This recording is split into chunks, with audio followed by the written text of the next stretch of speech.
Come, hear the tale of our ragtag crew, brought together upon a mysterious island by fate. They have lost, they have won, and now, alongside a rebel faction, the truth on the wind, they fight against the evil Eterines. Behind it all, an alien being of immeasurable power begins to rise once again. As the land grows cold, our party stands as a light in the darkness. Now, welcome to the Swordcast Adventures. Last time on the Swordcast Adventures, we made it inside the tomb of Yorreg Duskhand, though tomb is a bit of an understatement. It's more like a museum. The weird spectral image of the dwarf at the entrance told us we need 4 keys for 4 guardians. We soon figure out that we are not going to be able to muscle our way through this one, much to Grimtuck's dismay. But it also seems fitting for the tomb of a brilliant inventor like Yorreg. We spend the next length of time deciphering monsters and spell components and organizing piles of gems and runes, and at the end, we have 4 large diamonds, which we can only assume are the 4 keys we've been looking for. I guess it's on to the Guardians. You all find yourself now in the middle of this tomb. Odd puzzle rooms on all sides. Now, as you've implanted the 4 gems into these guardians, as far as you can tell, these statues, they begin to move. As they shift and turn and come to life, a moment of pause goes through the room as they twist on their pedestals towards these 20-foot high cogs. They reach out and grab onto them and begin to turn them in unison. And as they do, the lights in the entirety of the building flash a blue and a calm as this lockdown, quote unquote, seemingly ends. As they finish their rotations, a loud click can be heard. As that happens, at the very end of the north side of the room, the fallen blast door-esque wall that had fallen to the northern doorway rises. And as it does, in a room in the back, slightly darker than these blue hues that fill this room now, a nice, calm, purple room is opened upon. You see this odd rectangular shape, but from the only one at the moment who is even there that can see it, really, is Metolius. And inside Metolius, you see this large rectangular box, but it's hard to see what's inside from where you are standing. But as of the moment, it seems like you may have solved whatever this puzzle is, the security system. So, what do you all do? Still pick a fight with the Guardians. Okay. No, that's not. No. Take a swing. guys. Take a swing. Right? Fuck around, find out. I'm just Fuck saying. around. I would like to use prestidigitation to create a little spark in front of Grimtuck's face, just to catch his attention. Just to Ah, what distract the him. fuck? Ah! Did it singe my beard? Just Ah, minor illusion, some keys. Fuck. Why's that? This fucking ball. Don't mess Just around. Doing weird shit. I think we figured it out as I start to move toward the open door.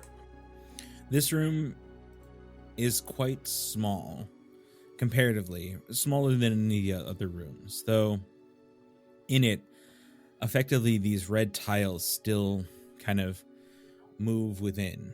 Ahead of you, a rectangular case, as I was saying, but now that you're closer, you can see that it is clear on all the four sides, and seemingly a metallic cap sits on the top, and then above it, an odd rod rests within some settings of the metal cap to this box. I move into the room. As you move into the room, Amelia and Metolius are first. As you walk in, this glass case is not just a pedestal. Inside of it rests a shorter and stout form, still and lifeless, but dressed in the robes of a magi and a great man. All along, like what looked to be beautiful, almost velvet lining, kind of cups the form. And from what it looks, you see it looks almost preserved. Not like taxidermied or even any form of like embalming or anything like that would preserve the form for a certain time. It looks as though it has not decayed since life has left this figure. And all of you, from your memory, know this figure. You recognize this face. And as the four of you, as Elduin still stands outside, the four of you step in. Oh, I'm coming in. I just didn't say it. I understand. Okay. But I think it works perfectly that you're the last, because the other four have seen this face as close to in person as possible, living, breathing, talking. They know Yorreg. You, too, Elduin, know this face from that post-fight vision. But again, you almost feel as though you're not as familiar with it because it was not staring you in the eye. But the sensation is there. This is one of those beings. This is one of those people that stood against the ice and snow and creatures. He sits there. And on top of this, a long staff. Blue glowing crystals sit in the very tip of this. The bottom almost looks like a mace grip, leather bound, well worn, and seemingly, if struck, would be a hefty, bludgeoning strike. The make of this is sturdy. It's dwarven, obviously, but there's something more to it. It looks as though it could be used for more than just the swing of a spell, and it looks like this. 4 gems line to the sides on the head of this staff. On top, again, blue glowing crystals. A beautifully intricate but very utilitarian actual body of this sits from head to bottom. And it rests upon these just simple braces, as though in this, almost in memoriam of Yorreg himself. Huh. This is him. This is Yorreg, the one through whose eyes I saw. Yeah, he doesn't even look like he's been dead like that long. I feel like, I don't know, for the first time, guilty of... I feel bad for grave robbing. Never thought I'd feel that way. Indeed. I think that Yorreg would condone the use of this weapon against our common enemy. I don't know how Yorreg would feel about the rest of the thievery. I mean, it's for a good cause, killing the Etterwines. I feel like that's kind of, what he's mostly known for. I mean, a lot of other stuff, clearly. I think Limmick was his primary foe. But nonetheless, I think that I agree that Yorreg would condone the use of this powerful weapon against our common foe. And I think we should take it. Maybe nothing else, but we should take this. Alright, should we just break open the case thing, or what? Wait, isn't it on top? It is on top. Oh, never mind. Right. It's resting atop this case. Break it anyways? No? I was literally about to say Grimtuck just wants to break something. Yeah. Didn't fight nothing. Didn't break shit. All right. Well, if you want to break something, we can arrange some sort of practice for you later.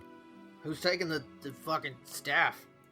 It's not a weapon for the likes of myself. Yeah, I got no use for it. Do we even know what it does? We don't.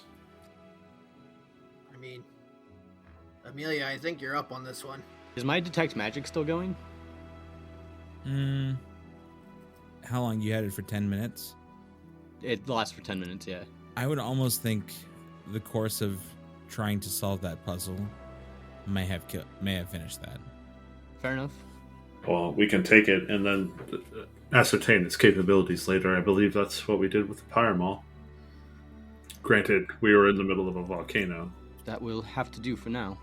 I would like to look at the casket. So Yorreg is like magically preserved. Can I just I just want to make sure that he's actually not just like in some sort of stasis. Okay. How would you want to do that? I guess, I just want to look around and see if there's any glyphs of preservation that I recognize, or if there's anything here that just seems or sounds like something that I've heard of back home. Okay. I guess I'm probably going to ask you to roll 2 checks. One, an Arcana. Okay. And then to look for these glyphs you speak of, and then maybe one a medicine check. Okay. Sounds good. All right, so here goes Arcana for a 15. Okay. And medicine is 8. So with you kind of start looking around this case, this coffin. You don't find anything in particular that looks as though there are any glyphs carved in the stone or the glass or laid upon him that you can tell. In medicine, as far as you can tell, he looks dead. He just doesn't look like he's decomposing. Okay, that's what I thought. I guess I won't say anything, but I just just looking. Sure. Do you think it might be trapped in any way? I don't know. Do I think it would be? We went through all this trouble and security has been... I don't know. We paid the toll. So, it's still possible. Maybe Rain should have a look. She's got an eye for that sort of thing. I certainly can. I could do my ritual again and see if there's any magic at play. Might not be a bad idea. Mm-hmm. Agreed. Amelia would sit down and she would start performing her ritual for detect magic then. Okay. And I can take a cursory look too, while she's doing the ritual. Out of utter frustration and boredom and inability to cope with the fact that he's bad at puzzles. You're just going to pick it up? Yup. The staff? Pick it up. Okay.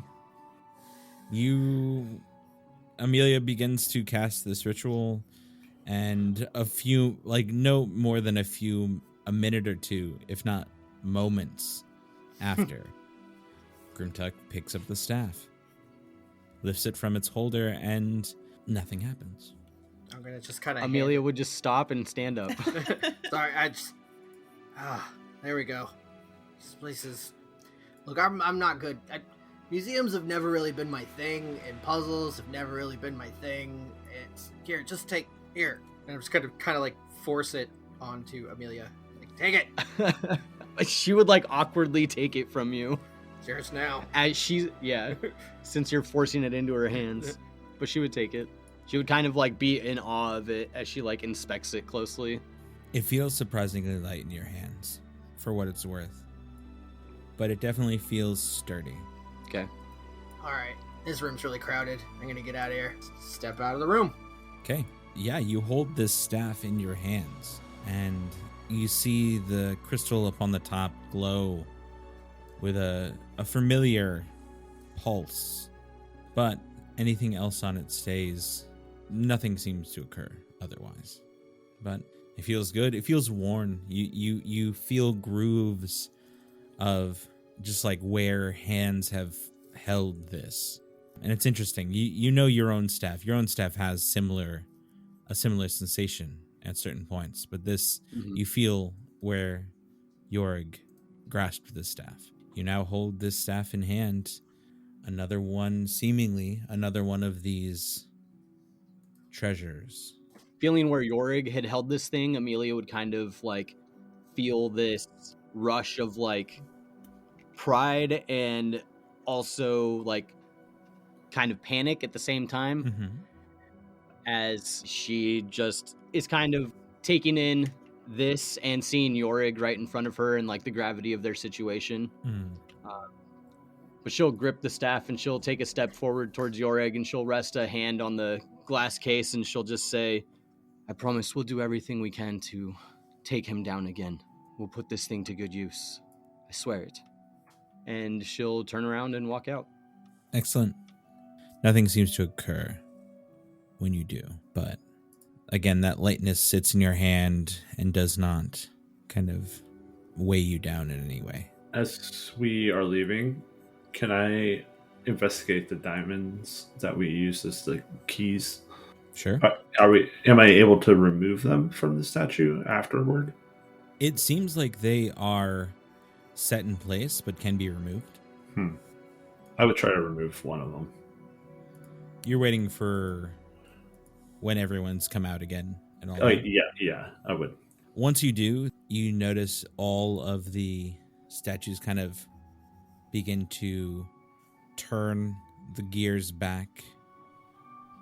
And as they do, instead of that instant slam, slowly the door closes until finally it softly connects with the floor and Yorreg's casket and this northern room is closed off. As soon as they finish this turning of the gears, they turn back in place and stand as they were at attention. Does the lighting go back to red or does it stay blue? It stays blue. I will. How much is this? Are these diamonds individually, roughly? I'd say roughly a couple of hundred. A couple hundred. A couple hundred. I will take the diamonds. Okay. Smart move. Yeah, one after another come out easily from the kind of the hammer that each of these statues like grasps. Okay. But nothing seems to occur once you remove them. All right. Are they 200 each? They're about that, yeah. Okay. These are the most ambiguously priced gems. I know, right? I will put them in my pack. I'd say 200 gold diamonds would be just fine to put in your notes.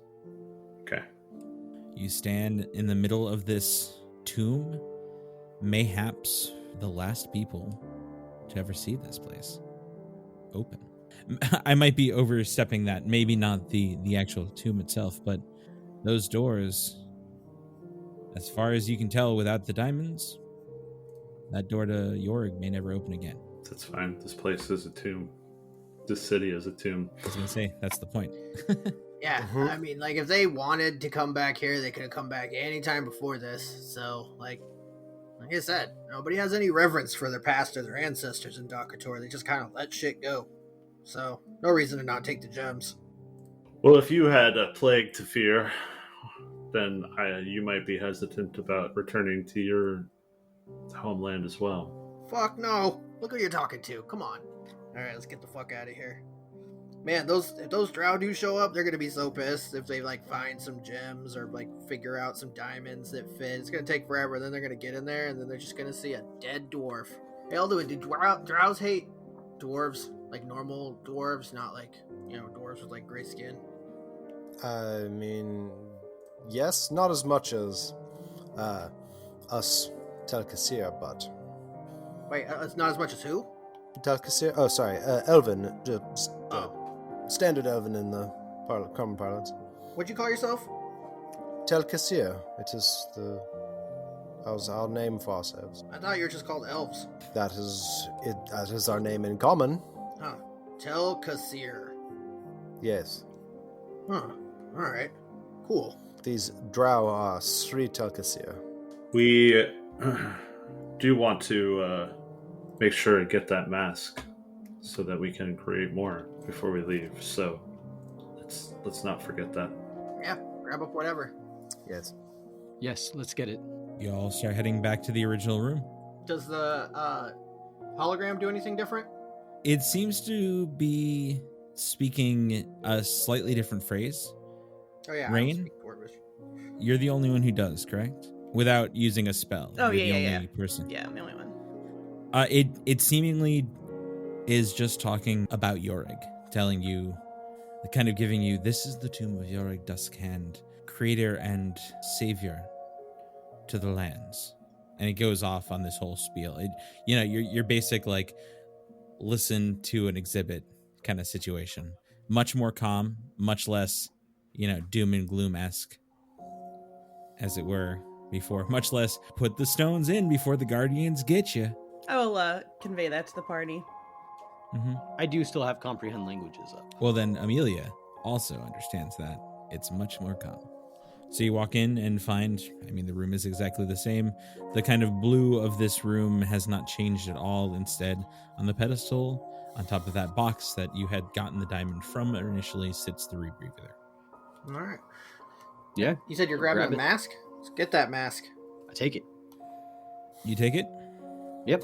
Hold up. Okay. You pull the mask off the side, and everything goes red once again. Shit. Everything goes red once again.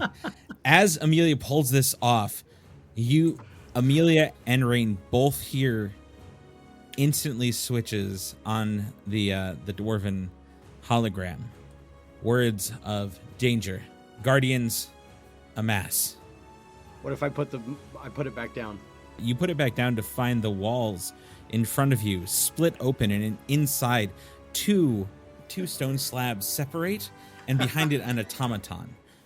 We are awesome. Below, Amelia's like shit, and she's gonna snatch the apparatus back up Certainly. and turn around to Rain and be like, "Oh fuck!" as you turn around to Rain, as you look back towards Amelia, you see the walls at the far western side fall through a slot and reveal these odd rolling ballistas. And then Metolius, as you stand just near the exit, the ceiling falls out and a golden sphere hits the ground, and as soon as it does, blades spring from all sides. I can't wait to find out this thing's a fucking replica. Oh my god. Oh my god. You have some imagery for us there. I will Dungeon? once I get them all on I am the- so glad that I didn't fuck this up, because that's a Grimtuck thing to fuck up. We didn't have any reason to think we needed to do anything, did we? What? I mean- Which room are we in right now? We're in this room. this room. Yeah, It hasn't been closed off or anything. Also, I don't know if Grimtuck is even in this room. He was standing in front of the hologram. Yeah, I'm standing in front of the fucking hologram. I was assuming that Owen and Grimtuck were still outside. Yeah. Did the door slam behind him? No, there's no door Okay. here. Okay. This good. is I'll be this next to Grimtuck. okay.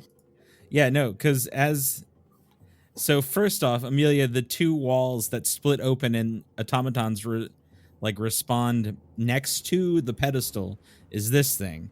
This just like almost clockwork robotic creature using the slabs of the stone as basically camouflage now stands there, shields on either arm, ready to swing, followed closely by the two rolling ballistas that come from faux wall pieces on the western side, dragon-headed and ready, locked and loaded, roll out from there, and to finally be followed by the giant sphere of protection, which is this thing covered in blades, spinning wildly.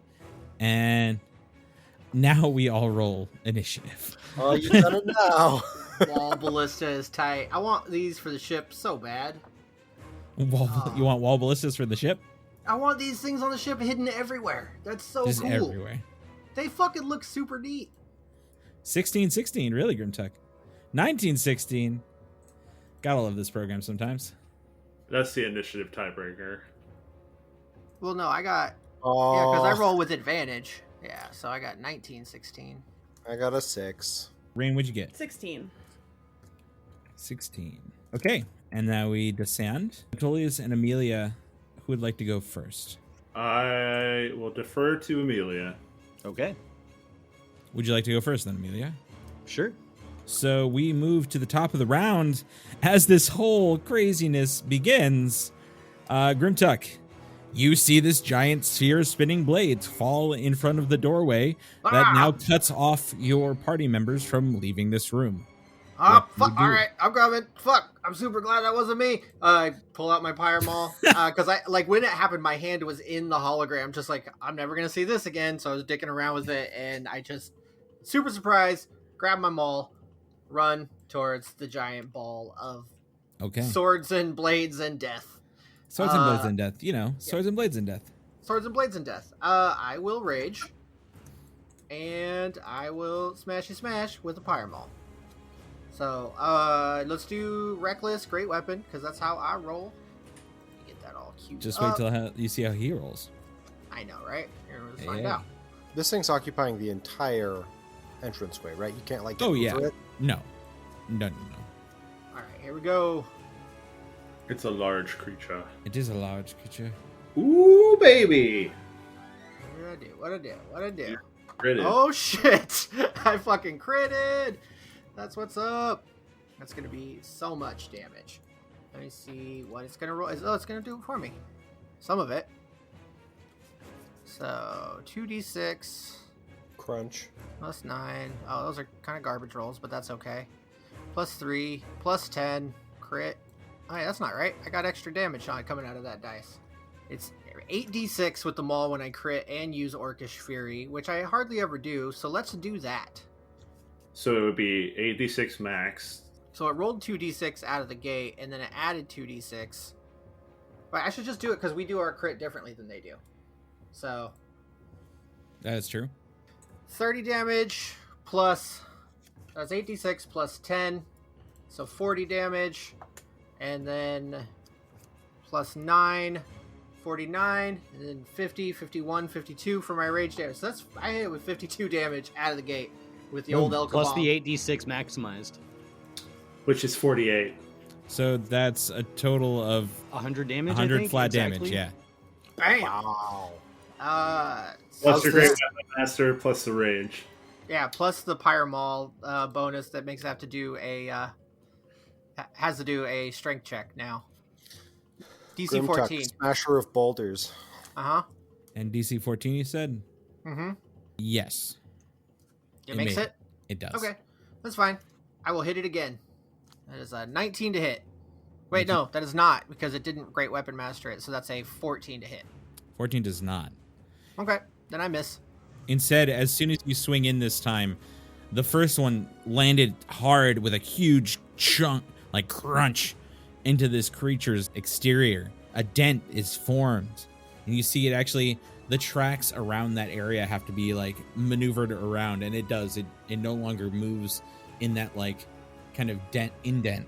But as you try for a second swing, blades flail in the direction you're coming in and kind of skip your maul off of it into the ground. Okay, cool. And I would normally get another attack, but I used my bonus action to rage. So, Word. got none of that. From the opposite side of the room, you hear a loud, the sound of a large bowstring snapping as this creature fires off an oddly kind of spherical shot that spirals in and catches right here. As it does, everyone but this automaton and the two of gentlemen that are outside of the room must make a dexterity saving throw. Sorry, you said including or excluding those? Excluding Grimtuck, Elduin, one of the automatons, and one of the bolters. You all have to make a dexterity saving throw. Rain, you get +4 because you're in my aura. Excellent. So that'll make mine a 24. Amelia got a 3. Well, you're so surprised. If we were playing a different game, you would be flat-footed. It's true. Metolius got a 21. Word. So, Amelia, you take 23 points of fire damage. Everyone else takes 11. Okay. Quartered to Rain, so you take 5 points of fire damage, Rain. Wait, I made the save, right? You did make the save. So then, because Then of you take evasion, no I take damage. none. There you go. Yeah. On the other hand, the second of these two creatures, and also our fair fellow Robits also take damage as well. Does the big spinning ball thing take damage? He was part of it. Big spinny ball thing. He was part of it. That's what I said. But the second of the two bolters fires out its first shot towards you, Metolius. This one flies wide, and it is just that. It is just a straight-up ballista shot straight at you. Just clunk. Okay. Fires 24 to hit. Yes. That's going to be an affirmative. You take 17 points of piercing damage as you Ow. narrowly dodge a hit in the core from this giant ballista shot. It sticks into the ground behind you, but leaves a decently sized wound. Then you hear the sound like a repeating crossbow, a ka-chunk, as another bolt sets in, and the strings are drawn back, and it fires. This one is odd, though. Rain, It fires at you, and as it does, you see a string, a rope, whipping back and forth quickly behind it, with an 11 to try to hit you. Does not hit. As it hits the ground, you notice this just spray of net that would have surrounded and grappled onto you. Cool. But it hits and does nothing against it. Or it doesn't hit and just does nothing against the ground. That is its turn. Metolius, it is yours.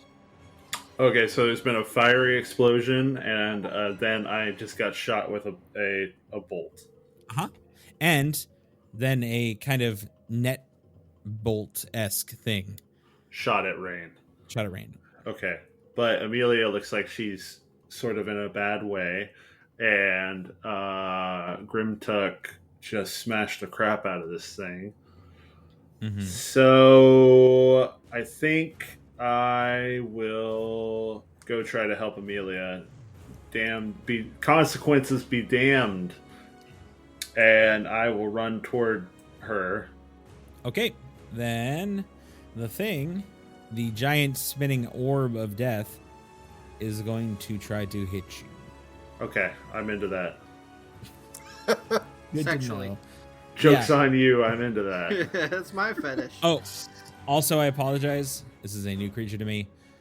As you literally stood there in its way at the start of your turn, those spinning blades wheel out and catch you for 2 points of damage. Okay, Cool. 2 points of damage. I accept. 14 to hit you. That does not hit me. It does not, as the second of these spinning blades swings wide, and you duck under it as you rush towards your companion. Yeah, seeing Amelia not surrounded, but next to these two creatures, I will... Alright, I'm going to do something that I've never done before. As he charges up, you see his axe glow with a green energy as I cast Ensnaring Strike. Ooh. As a bonus action. And then I'm going to come in, swinging the Claw Talos at this thing. First attack is a 24. You're talking the closest of the two of these, like, guardians with the stone shield. Yes, the ones that emerge from the wall on either side of the mask display. Word. 24 does hit. That's going to be a total of 19 damage plus the Ensnaring Strike, which will be an additional 2d6. Oh, actually, if I hit it, thorny vines appear from where my axe strikes the creature and envelop it. It must make a strength saving throw against my DC of 16.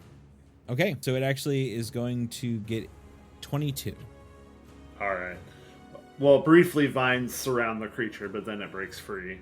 It takes the 19 points of damage, and then it didn't work, so I'll just hit it again.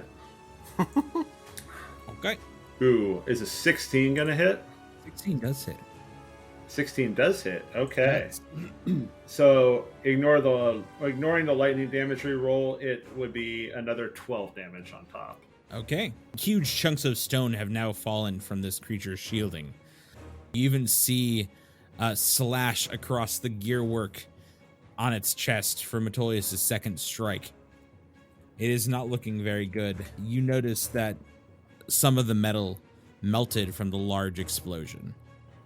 Got it. That's all I've got. Bonus action, movement action. I'm just trying to get this thing its attention away from Amelia. God dang it. I apologize, Amelia. As of next turn, you will go first. I forgot. I'm not that worried about it. Okay. Well, Amelia, it is your turn now. So Amelia is going to just to make sure, she's got her hand on the respirator, right? I would say you, you'd put it back. Did you keep your hand on it? I had put it back, and then once I saw them come out, I said I wanted to snatch it again. Yeah. Because it didn't seem to make a difference. It seems like a fine thing. Okay, cool.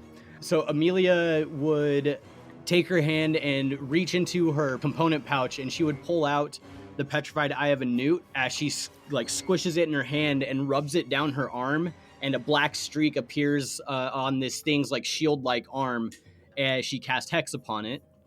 And she's going to choose Strength for its disadvantage on checks. Mm-hmm. Are you talking the one that Metolius was just attacking? No, the one next to her. Ah, the other one. Not a problem. Yes. The one to the left of the display. Of the dais? Got it. And she is going to do that, and then she's going to grip the staff that's in her hands, this new staff that she got, and she's going to take it and just jab it at this thing in front of her and use her action to try and shove this thing away from her. Okay. Word. Ooh, I like this. So yeah, then I guess it would be a strength check versus yours in that sense. Mm-hmm. And he would have disadvantage because of Hex. Yeah, that's solid. Yeah, I like that.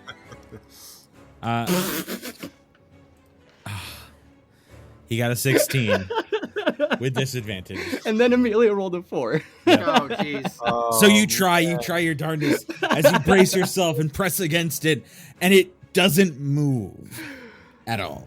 Back, Robit, back. I tried. And then at that point, she's just kind of shit. And she's going to try and back up anyways. Okay. Both of them are within 5 feet of you. Mm-hmm. Okay. Just letting you know. Yep. And both instantly, basically just pivot there's a waist pivot that just spins slightly, and you see two of these large stone shields fly towards you. It's a non-natural 20 and a 13.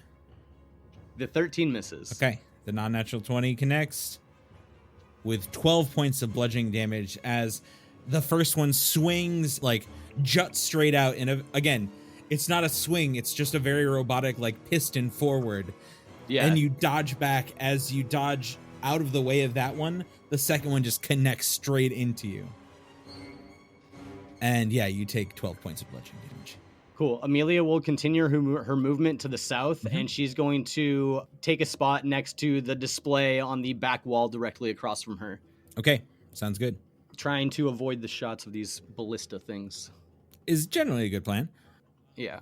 Rain, it is your turn. I am going to actually move in and attack the Sphere of Protection in an attempt to allow Grimtuck and Elduin to enter the room.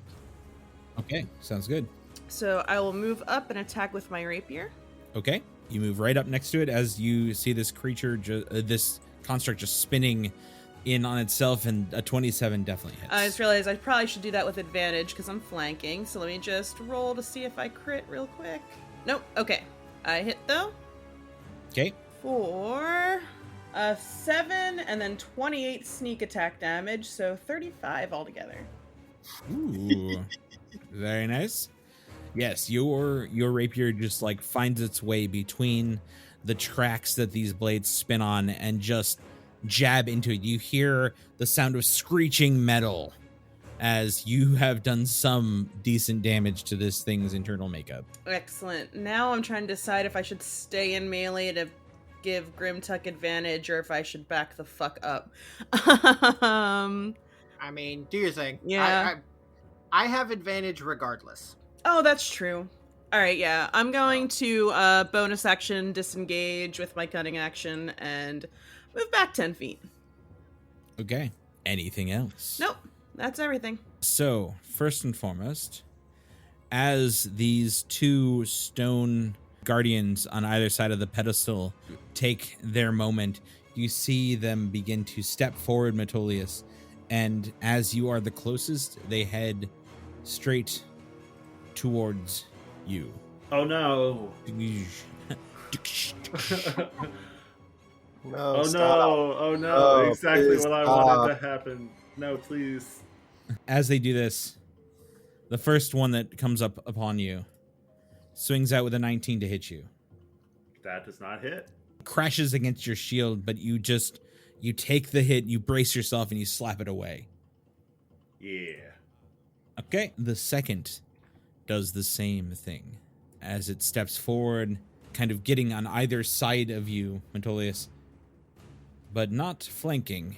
A 10 does not hit. This time, this one, you hear a quick, like a whir and a catch, and that squeal of broken mechanism as it tries to flourish a slam into you with one of its shields, and instead it basically just like its waist twists down and it slams its hand straight into the ground, Nice. missing you entirely.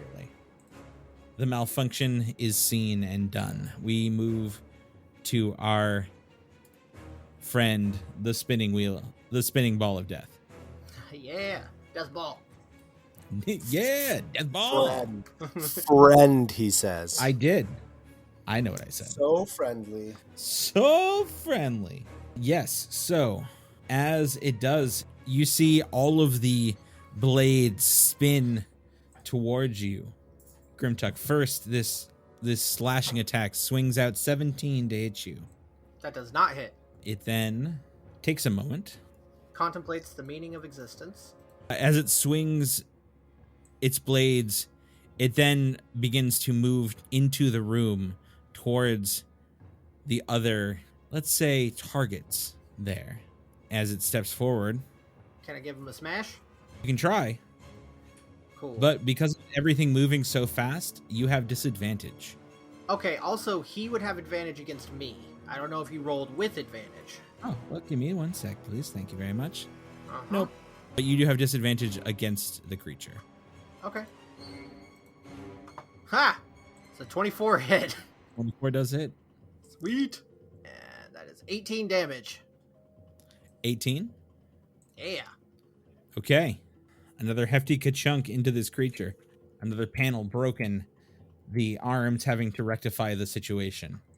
But as it does, for a moment, you see the spinning blades stop, and as you do, Rain, you see a compartment open like the blooming of a flower on its side, and a spear sticks out, and you see it aimed straight at your companion as the spear is leveled with Amelia and fired. 27 to hit you, Amelia. Yeah, that hits. You take 11 points of piercing damage and are knocked off your feet to the ground and prone. As it fires off this spear, that same compartment, Rain, that opened next to you, then just kind of seals itself and becomes tracks once again, spinning wildly. And we move to Elduin's turn. I'm going to move up next to Grimtuck, Uh-huh. and then I'm going to move past Grimtuck in an attempt. Well, I guess I'm actually just going to stay neck and neck with Grimtuck. And Okay. I'm going to attempt to fire at one of the two harrying Metolius. Sounds like a plan. To the north or to the west? Let's do the one to the north up against the wall. Okay. Sharpshooters all... Well, these things are heavily armored, aren't they? They look like they're made of metal, right? They look more like they're made of stone, but they have two giant shields on either hand. Yeah, I'm going to take that... Okay, cool. Not sharpshooter. Okay. So my first one is a 28 to hit. 28 hits. And Lovely. are you doing north or west? The north one. Okay. So first attack for, and that is going to be 11 points of damage altogether. That's 8 magical piercing and 3 cold damage. As you fire that first shot, you catch it within that glowing red eye. And as Metolius, you look up to see this creature above you, ready to strike. The eye goes dark as Eldrin's arrow pierces it, and the creature just crumples to the ground into a pile of stone and metal. I did it, guys. All right. So, anyways, I'm gonna move over here, and I'm gonna shoot the one to the west of Metolius. Around him. Okay. All right. Wait. Let me just make sure I didn't move too far. 1, 5, 10, 15, 20. Let's just go over here. 25. I'll hide behind one of the cases on the north wall. Okay. And shoot at this guy. Sure. They're not really cases again. They're pedestals that are no more than like 4 feet high. So it's not really a cover by any means. Just so you know. Okay. But you enter the room and begin to fire. I feel more comfortable standing behind it. So I'm going to roll, and it's going to be an 18 to hit. 18 hits. Sweet. How about 12 magical piercing damage? 12 magical piercing will do it just fine. As you see another arrow quickly stab into the gears and clockwork of its main body. Anything else, Eldwin? I think I'm just going to chill. Okay. Well, as you chill, Grimtuck, we go to the top of the round. Sweet. All right. Giant murder ball coming at you. I give chase and run towards the murder ball of swords and death.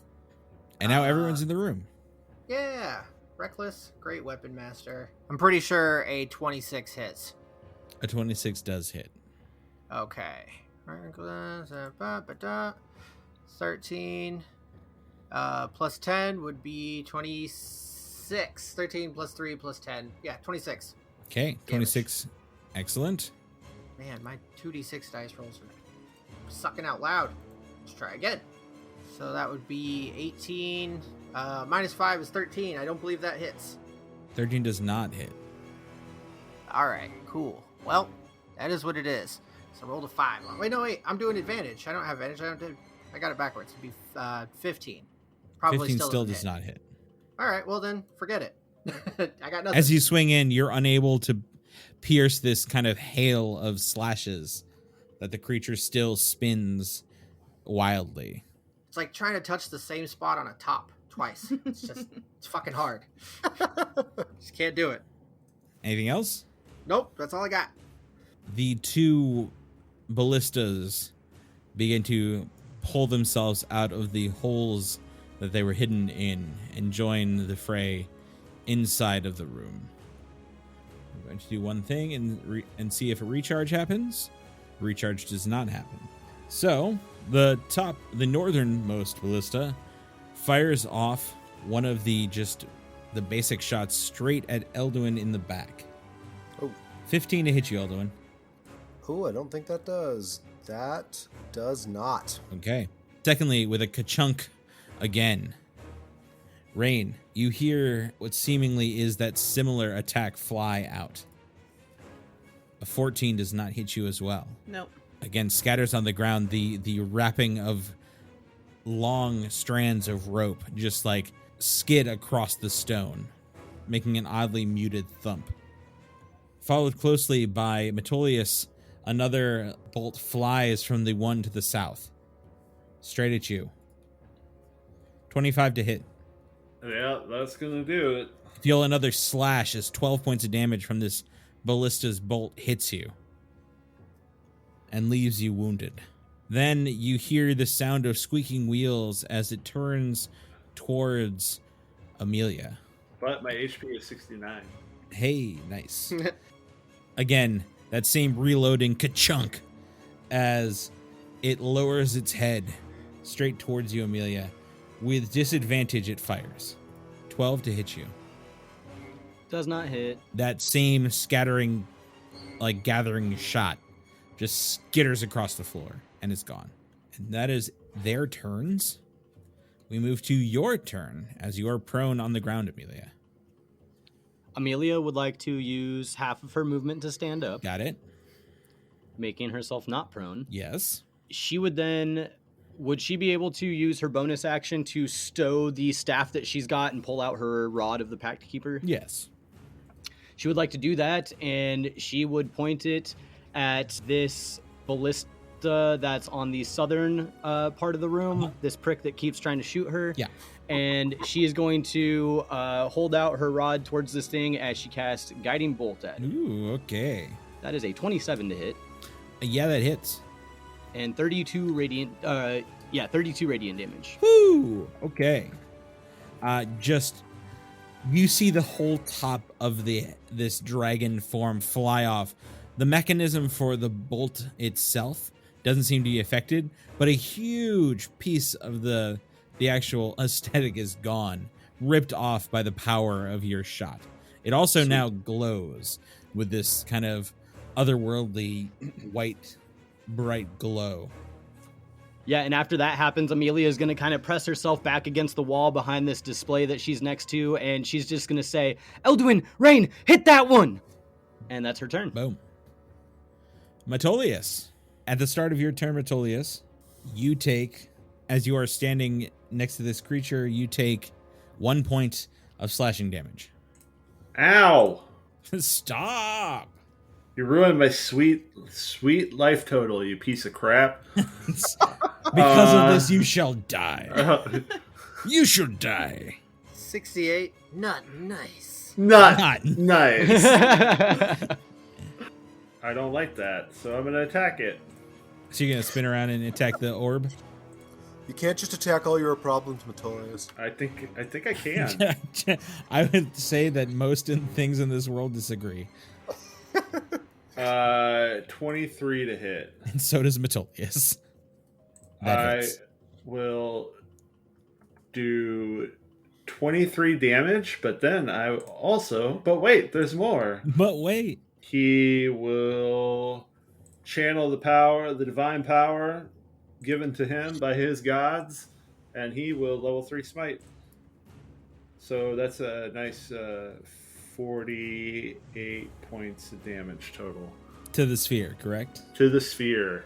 Okay. How would you like to fucking destroy this thing? I think that I would just find a spot between two plates as the tracks. I'd find a track, and I just bury the axe in the track, and there's like a slicing beam of radiant energy that just bisects the thing. Okay. Sounds good to me. As two pieces of this hole just crumple to the ground. It's like if you see any of those like battle animations and someone gets sliced with like a bunch of like razor wire and they all just like fall in a slop. That's kind of this, but robot. Yeah. It did. Sweet. And then I will turn back to the shield-armed construct in front of me, and I will swing on it. And more for you. And I'll crit it. Nice. Oh, yeah, you did. Okay, so ignoring the lightning damage, so -4.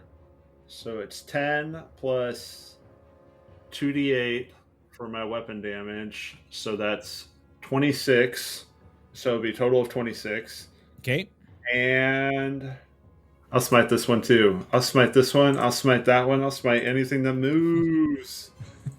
26 plus 9 is 35 plus another 3d8 maximized. So 55 plus 4. So 59 points of damage. Okay. How would you like to end this one's career as well? I think I hit it and it blocks with one of its shields, and I just cleave right through the shield and right through the thing's head. Okay. And it just crumples to the floor. So yeah, you just, as you pull your axe out of this, the thing, you just basically swing back and this thing blocks, and yeah, you just do that. Your blade slices through the shield like butter and ends up embedding itself straight into the creature's just like spherical head, and with a smite the thing just explodes, and the like basically burned hole where its like head quote unquote was just is now smoking, and the whole thing just crumples to the ground. And my axe also smoking. Excellent. That is the end of my turn. Okay. Not a bad little turn for old Metolius. Not a bad one at all. Okay, well, that brings it to Rain. You do not take any form of slashing damage, being that these whirling blades are no longer whirling. So these other dragon-headed things that are left, so far we've only seen them shoot projectiles, right? Yes, there have been 3 kinds of projectiles you have seen these creatures fire. Okay. What I'm going to do is I'm going to attack them with my crossbow, but I'm going to, with my slippers of spider crawling, I'm going to kind of crawl up the wall a little bit so I'm high up and like potentially out of their range if they can only like shoot projectiles forward. Okay. And so I'll move my token over to the wall, and then I'm probably like, like standing like parallel to the floor, like 15 feet up the wall, and then I will attack with my crossbow. Okay, you move to the southern wall next to Amelia, walk up it, and as you stand parallel, you fire at the creature Amelia had made a beacon, correct? Yes. Okay. And does that mean I get advantage on the... Yes. It Excellent. does. That will also give me sneak attack. It will. And come on, D&D Beyond, give me advantage. There we go. That's a crit. Oh, Ooh, fuck. baby. We are A lot of just, crits going on. yeah. So many crits, guys. That's impressive. That's 2... Yeah, here, I'll just go ahead and shoot my damage like normal. So that'll be 12, and then plus a sneak attack roll of 22. So that's 34. And then plus, let's see, is that a D8? Okay, so then 6 times 6 is 36, plus 8 is 44. So 44 plus 22 is 66, plus 12 is 78 damage. Am I doing that right? I think Quick so. maths. Yeah. So, I mean, let's just say as the head of this draconic-looking bolter had already been removed, you had ample opportunity to see weak points, and you found them. Please tell me how you stop this creature from moving anymore. I think my arrow just kind of like goes right into all of the mechanisms running it and just jams all the gears. Like at its center point, just kind of stops the engine. You do that. And as your arrow connects and starts to creak under the weight of it trying to move, you just see the whole thing just explode in this mess of springs and gears, and is now just a pile of useless trash. And that's my turn. Okay. That is. We bring it to Elduin's turn.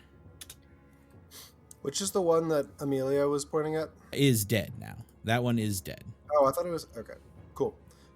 Then I will shoot at the other one. Okay. I know it's surprising. What the fuck, man? Well, how about a 23 to hit? That hits. How about 13 damage? 13 magical damage, 5 of it is cold. Yeah. Hey, you take a good chunk out of the draconic-looking face of this creature. Or Okay. this construct. Firing again at the metal beast. I will. 24. 24 hits. 10 more piercing damage. Okay. And third attack, 19 to hit. 19 hits. Sweet. All right, 7 more piercing damage. Okay. And this is the last creature? This is the last creature. All right, action surge. Action surge. All right, I'm going to shoot it again. Okay. 26 to hit. That hits. 10 piercing damage. Okay. Yeah. 31 to hit. Yeah, that hits too. 9 piercing damage. Okay. Pew, pew, pew, pew, pew, pew, pew. I have words about this once we get to the last shot. But 26. Hits. 9 more piercing. Okay, so in the process of you just turning towards this creature, you see Elduin with the swiftness and deftness of the elven archer you know him to be. His fingers barely leave the bow as it thrums 6 shots straight at this beast, at this construct, and you hear an echoing thuk, thuk, thuk, thuk, thuk, thuk, thuk, as It hits at all the right points. The ballista string snaps and goes flying. The head of the creature tumbles off. The wheels topple over, and this thing falls to pieces in front of you, no longer moving. I just want to say that the last 2 shots were shot at the same time. Oh yeah, of course they were. Yeah. Duh. 2 arrows on 1 shot. Yeah, all you need is just a knuckle between them, and you just... Yeah, exactly. Easy peasy. Easy to get money. That's just baby shots right there. That's That's just just like baby what elf shots. Yeah, dude. Exactly. That's the finishing execution style. What that you learn when you're a 20-year-old elf. As that occurs, the echoing of the hologram's warnings do not change or shift, but minus that, the room goes effectively quiet. All right, we should probably just steal everything else in this room and get out of here. Is there anything worth stealing? Let's find out. DM, what else is in this room? I forget. So there was the bowl with the seemingly sharp-smelling liquid. There was the model of the mining system, and there was the jar that kept liquids to temperature that they were stored in. I'll take that. Okay. I mean, we're here, right? Might as well. Yeah. Also, the bowl with the sharp-smelling liquid seemingly works with an auditory cue. So yes, you took the D&D hydro flask. I mean, You I'm did not taking take both of them. Fuck it, we're here. I'm not gonna. It is a not bowl. steal. It is a loose bowl of liquid. I'm just warning you right now. Oh no, Yeah. never mind. Fuck off. So you could take it. You just got to be kind of careful. Yeah, forget that. I'll just take the. Are you going to take the model? The hydro flask? It is. Yeah, I'm is gonna put it up in the effectively- captain quarters. How big is it? I mean, it's big, but it is working and running and seemingly set up. Oh, then nah, I'll leave it alone. Okay. Somebody might actually get use out of that. So you take the D&D hydro flask. Mm-hmm. Okay. But you stand here in the middle of this room. A bunch of literal piles of junk now around you. All right. Should we Loot more? Yeah, I guess. Other rooms, maybe? I don't know. Oh, I was going to say we could leave, but sure. Yes, is that No, necessary? no. We have what we came for. Yeah, there's other stuff that's gonna try and fuck us up if we do that. Yes, I did not intend for that to happen. I apologize. I mean, it seems like kind of a me move, so I can't be mad about it. Yes, I thought we had already figured the trap. I thought there was nothing going to happen. Let us pray that this apparatus is the real deal for how much security they put around it. Yes, well, we should get out of here before any more of these things get deployed. Yeah, I agree. Take our magic staff and our diamonds and our gas mask and leave. How cool would it be to get those things for the ship, though? Seriously, that would be so cool. Like some guy comes on the ship and is like, "Oh, I'm gonna steal you guys' stuff when you're not here." Oh shit! Giant battle robot thing. I don't know. Let's get to the ship and then we can discuss how to implement them. Yeah. All right. As you all are leaving, you do see the shine of the 4 gems in the opposite corridor, but the door ahead of you, Amelia, to the back into the Dwarven city still seems open as it was when you got in. Yeah, Amelia's heading for the exit. Okay. Metolius will follow. And so will Rain. Mm-hmm. All of us are on the way. Yep. Well, Just a motley crew. yeah. As you move back into the quiet of the dead Dwarven city, this is where I say we take our break. Hey everyone, this is Dix. Just wanted to take a quick sec and tell you about a new project that I just released. It's called the College of Mockery, and it's a bard subclass that I designed for players that want to do what a bard does best: talk shit. With this college, you get a superior vicious mockery that lets you do more damage as you literally shit-talk your enemies to death. Then you can use your fighting words to distract your foes and keep them from hitting your friends while making them easier to hit. To bring your bard to life, the College of Mockery also contains 3 original backgrounds: the Grifter, the Politician, and the Traveling Merchant. And as a bonus, I've also included 4 new feats for a bit of fun and variety that can also be used with other classes. You can pick up all of this in the College of Mockery for only $4.99 on drivethrurpg.com. That's enough about me for now. Let's get back to the show. You all find yourself once again inside the dead dwarven city. Yorreg's staff and the rebreather in tow, and you make your way back. Do you do anything before you find your way back to the entrance that you had made it to? Metolius would use his lay on hands to put him back at full health, but other than that, no. As you move through, you find your way back to the tunnels. Giant drow war party. Yeah, just 50 drow. Purple worms. Riding purple worms led by the matron mother. Suckadee guys, campaign over. No, that's not true. What you do see is nothing. You see everything still in place. Everything where it was. I would say, actually, if everyone could roll me a perception or survival check, that would be sweet. Are we doing sight-based perception? Yes. Or sight-based Amelia got a 12. survival, for that matter. 10 perception for Elwyn. 10 for Rain as well. 18 for Metolius. Metolius, you're the only one who notices something. You notice soft footprints heading down this long tunnel. Away. Yeah. It fucking happened. You pointed out. Yeah, it seems the last remainder of the drow party as we were too much to handle for them, so they decided to return back from whence they came. Oh, I thought it was those fucking kids they were always worried about coming down here. They did it. They fucking did it the second we opened the door. Dumb. Wait. They weren't wearing giant boots, were they? No. I mean, they could have been. Prankster-ass kids. I imagine it is the drow woman who escaped from the battle. Oh, yes. Where do you think she's going? Back to wherever she came from the Underdark. Does that mean that there's like a drow like stronghold near here? Maybe. It's certainly possible. Huh? Think they're gonna come looking for this and fuck these people up or no? I don't know.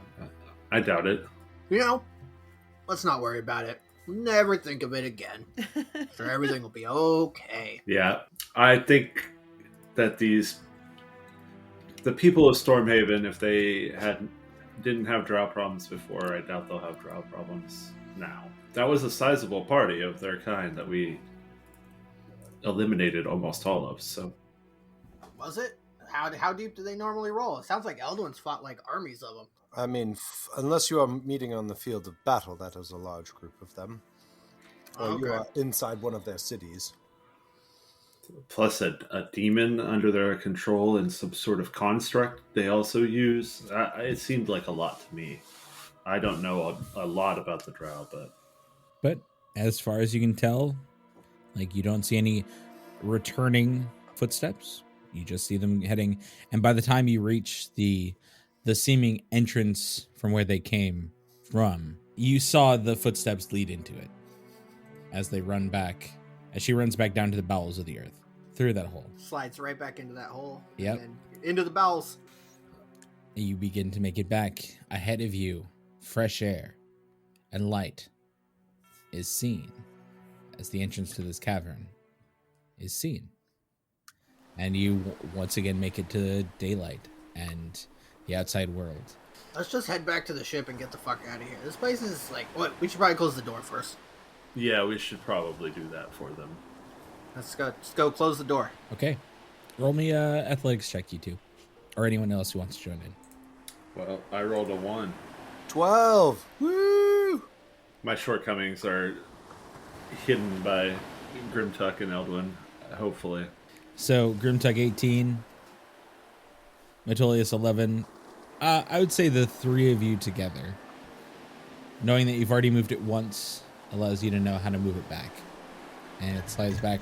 As it does, you see often, probably about 20 feet away, you see about 6 figures rush off and dash down the hill and back into the town. The small childlike figures. Mid, probably like teens, you know. Do it. Yeah. Can't help themselves. They're drawn to just danger. They Uh-huh. certain death. Just They lost one inside. He went down that fucking into the bowels. So, No. Yeah, but it does seem like, they're interested, but they didn't actually come. just head back to the ship. Okay. Just I don't know. Do we have to tell these? I don't think we gotta tell these guys anything. They don't seem too interested in going back in there. How long Agreed. was our excursion in there? We left at like midday because I woke up and then we went. you did take a short rest after the fight. I would say it's like you can tell by the sun it's definitely getting close to evening, if not like nighttime. It's still daylight out, but it's much closer, probably more like 5 or 6 if you want to put time to it now. Well, we could stay the night here and make plans for the next leg of our journey, which I believe takes us close to Esterden. All right. I mean, I'm cool with that, I guess. Yeah, I'm fine with that. We're heading to the Verdant Catacombs next. That was our plan. I'm sure That we- there's like a decent enough place to sleep. The least we could do with this humble village is to spend some of our coin here and stimulate the local economy. Yeah, and who knows? Maybe you could we're all the way over here. You could hit up, find yourself a barmaid. It'd be like a Stormhaven 6, but like an Ocean Shade 4, and like like maybe a gas kiln like 3. Okay. Being the only person, the only person you saw that wasn't a guard in like armor was Cassandra. That's saying something. That's a big dig. But I'm just saying that it's the big city. It probably has better, options than Stormhaven, which is boring. And also, fuck Cassandra. Yeah, exactly. But not literally. No, I didn't say go to Gas Kiln and get a 3. I'm saying a Stormhaven 6 would be a Gas Kiln 3. No, I get what you're saying. I don't just sleep with anyone, alright? But that's also saying that, like, throwing Gas Kiln on a pedestal here. Yeah, exactly.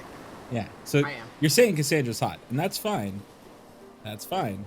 But remember, We saw she's plenty evil. of people in Gas Kiln. Evil and hot are not, mutually exclusive. It's true. You did Cryptek not is see attracted to that. power. So, powerful women. You also did not see that many people in Gas Kiln. Just putting that out there. That was a long time ago, but you saw like guards. All right, whatever. And, the slimy fuck that you all decapitated a while back. Yeah. Lest we not forget. But, okay. So, yeah, what did you all stand at the entrance to the tunnel to Caer Duran, outside of Stormhaven. What do you do? Go find a place to fucking get a room. Yeah. Or at least a ale and a meal. And we Okay. can talk about what we're going to do next. Or how we're going to do it. Should we tell the crew that we're going to be staying the night? That Probably a seems good smart. idea. We could go to the ship first, tell the crew that what we're going to do. That would give Eldwin time to cast his spell of identification. Let's just all go to the inn, and then we'll just write a note, and then pay somebody to take it to the crew, and then we'll write another note, pay somebody to take it to the elders, and then the elders we could be like, hey, no plague, drow are down there, the fucking traps inside of the tomb, it's all yours, just something basic. You should have just scrawled on the doorway that you closed, just drow inside. Yeah. Dead drow inside. Well, Also, look out for clockwork guys. yeah. I didn't see one clock in there, so no, that doesn't add up. Just don't. They don't mix. Yeah. Okay, so you do know of one pub in town, the Handseath Stein. Pointed it out. I don't remember if you actually went there or not. But it is a single pub in this small ass town. So if you wanted to just go there and do whatever you wanted to do, that is where you were on your small tour of the area. So you make your way down into the town. You find the Handseath Stein. It is a very modest looking establishment. It is in no way the Ritz. But it's nice. The sign is well made. It just has a beautiful, like, carved stein that seems to be made out of, like, some kind of precious stone on it. And it just says Hanthy Stein. All right, head on in. You hear the sound of, decent merriment and the sound of a lute and a flute can be heard as you walk in. A couple of musicians, if they can be so called, that are seen in the corner. Here, what looks to be full dwarven. Man and a woman stand behind the counter. Their kind of broad frames and short stature prove them to be dwarf through and through. And you hear the gentleman kind of call out and go, "Aye, find yourself a stool or a seat. We'll be in a sec." Find a table. And he goes around, he finishes up, serving the people that were at the bar itself. And the woman that was behind the counter kind of comes over and goes, "Hi, so, good to Hanthy Stein. I'm Gwendolyn Cliffguard, and I can serve you right now. How can I help you all? You don't seem like you're from around here." What gave us away? Just Yeah, about I think we're near gonna- everything. We're gonna need a room or rooms if you got them. A couple bottles of booze, and yeah, that'll cover it. Whatever rooms you got. We have a couple of rooms we could spare, if you're looking for it. Yep. Not much. It's not, it's nothing highfalutin, but it does the trick. It's a bed and How much you want for 'em? a silver each, depending how many rooms you're looking for. How many you got? We have about 6, but are you all looking for one for yourselves? Sure. Yeah, I like to stretch out. Here, I'll just hand her a gold. Okay. Here. I'll put you down for the rooms. It actually doesn't seem like we have any. I don't believe we have anyone staying here at the moment. So. Nice. Time. You got anybody here that can deliver a message or that can pay to run around and I gotta get some word out. Gotta get something to the village elders, and I gotta get something to our ship. She kind of looks and goes, you can offer coin to anyone you see in the bar, but I personally don't have myself a messenger. If I did, I probably wouldn't be working in a place like this. Or hey, who wants to make some gold? You see two younger gentlemen. They look to be probably more than 90% human in their make. A little bit on the kind of stockier in the jaw and the shoulders. Maybe a little dwarf in there, but mostly just these 2 young men come over and go, "Oh, we could do with some coin. Bart and I, what you need?" Just here we go. Does anybody have any parchment and quill or something? On you. I'm looking at you. Eldwin Yeah, I definitely. or Amelia. All right. Here, let me see that real quick. Yeah. Here, yeah. One second. Oh no, sorry, that's already written on. Here, that's blank. All right, thanks. And I'm just gonna write. One of them is You sure you know how to use that, Grimtuck? eat shit. I'm gonna write out real quick. G. Just a big G. That says Grimtuck. Don't know what that means. Shit. I'll just write on it. Care. Is there an H in character? In the first part, yes, it's K In the H. second part? H. Kahar? Daraham? That's weird. Alright. Doram. Anyways, Doram. Doram. The character room is open, kind of. Drow inside. Tomb. Dangerous. Check it out. and then I'm gonna just hand them gold and say, take that to your village elders. And then also, I'm gonna point towards the staff. When you drop it off, tell them that we got that. And then to the other guy, I'm gonna say, all right, your turn. staying the night. Night. With a K. Is there an ancient night? No, there's a K though. Yeah. K. Night. In the inn. I'm just shaking. That's all I gotta say. Just take it as a big fucking ship, right? You know, you really can't miss it. It's obviously our ship. Yeah. It's got a fucking dragon skull in the front. Oh, yeah, I saw that one. I can do that. Yeah, cool. Yeah, there's a You all gold. have a boat. Can you get to it? Let them figure it out. I can figure out something. It's okay. Cool. All right, there you go, guys. As they leave, the door closes, and you see them high five and step kick as they like jump and like click their heels. Now, possibly, some of the richest people in town. Just saying, I've never seen anybody actually jump and click their heels before. it's impressive. They are step dancers, though, so it makes sense. I'm not gonna like make that my thing, but I wouldn't mind seeing it more often. But it's definitely not gonna be a thing. It's not my style, really. That's what I'm saying. Anyways, so yeah, what's our next step, guys? What are we doing? Well, we are going to head to the Verdant Catacomb next. I should spend some time seeing what that staff can do. Yeah, check it out.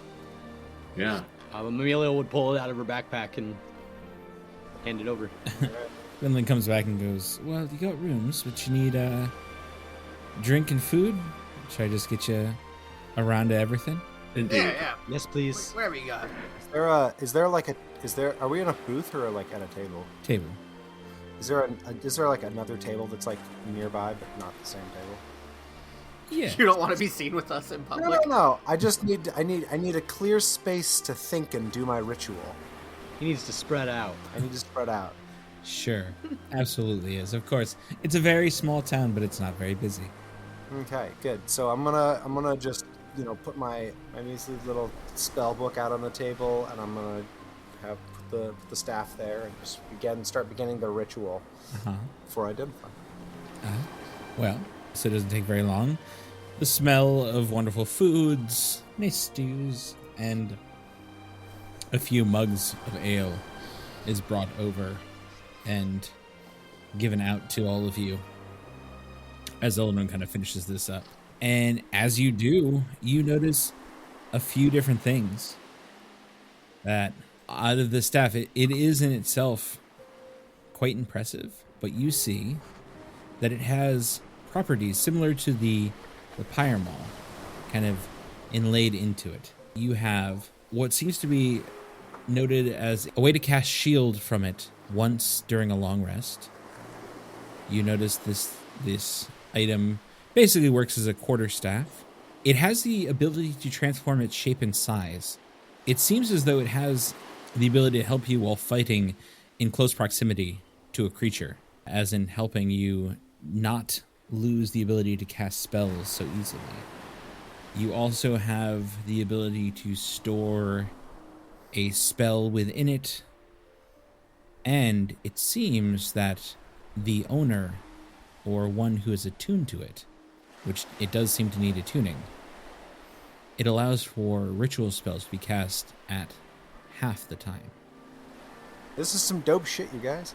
And then I tell them about what it's going on. So, do we want to actually read this on air, or should I? I will say we could read it later. Maybe when the person who attunes to it takes it over. But it does have multiple. It has what I explained it. It has the ability to shield the owner, to hide the item in a smaller space, like a pocket dimension. And it has the ability to not impose disadvantage on ranged attack rolls while within 5 feet of a creature. You may store a spell of a certain caliber within it, and it allows for ritual spells to be halved their length in time, so 5 minutes instead of 10. That is a potent set of abilities. Yes, that is an impressive piece of equipment. As we discussed before, I think, Amelia, this would be best served in your hands. If you think so. I can't think of any of us who could better use it, so... Elduin, you have no interest? I mean, I have interest. It is very interesting to me. I also have my bow. Yeah, just go for it. Very well. Yeah, Amelia, there you go. Use it to, I don't know, kill all the things. To bring light where there is none. Well, I had told Yorreg that we would do what we can with it. Didn't necessarily think I was going to be the one taking it, but I will do what we must. It's a big responsibility. I get it. I mean, you know, kind of just have the pyromorph head down just on the ground next to me. Not like laying down. Instead of just kind of tap it and be like, you get used to it pretty quick though. Does this thing need to be held in your hand to have this ability? To have its abilities? Yeah, you would be needing to hold it, yes. I think you need to attune to it. Well, attune to it, but I just meant that, like, do I get these things if it's just on my back while I'm firing a bow? No, I would say you'd actually need to be holding the staff itself. That's, yeah. Amelia, all yours. I will try and do Yorreg honor with it. I have no doubt that you will. Yeah, I guess that one does come with more pressure. I got mine from an egg, so, you know, and it's not as much like, I don't really have to be like, I hope I don't let the egg down, because it's an egg. Like, I don't know, that egg was something else. Yeah, I wouldn't just write it off if I were you. I mean, I'm not going to write it off, but I'm not planning on, like, the egg coming back and being like, hey, give me my hammer. Or like, hey, did you use it wisely? You know? Like, I'm not going to get judged by the egg, is what I'm saying. Sorry, anyways, what are we doing next? No, Amelia just gives you this weird look. I say, as Eleanor turns and explains this all to you, as the night progresses and you begin discussing what to do next, I say we call it here and we'll pick up next time. Heyo, Chris here again. Thank you so much for listening to our podcast. If you like what you heard, make sure to give a like, comment, or even share it with a friend. A 5-star review on Apple Podcasts would really help us reach a wider audience. If you like us and like to learn more about us, check out our website at www.swordcast.com. We also have a lot more character information and world information there too. Follow us on our socials at The Swordcast on Instagram, Twitter, and Facebook. And finally, if you like us and like to help support us, check out our Patreon at patreon.com/theswordcast, where for only $5, you can listen to Matt or Metolius run a bunch of us through the Tomb of Annihilation module, which has been one heck of a ride. All in all, thank you so much for listening. And as always, don't worry, you'll be hearing from us soon. Bye-bye.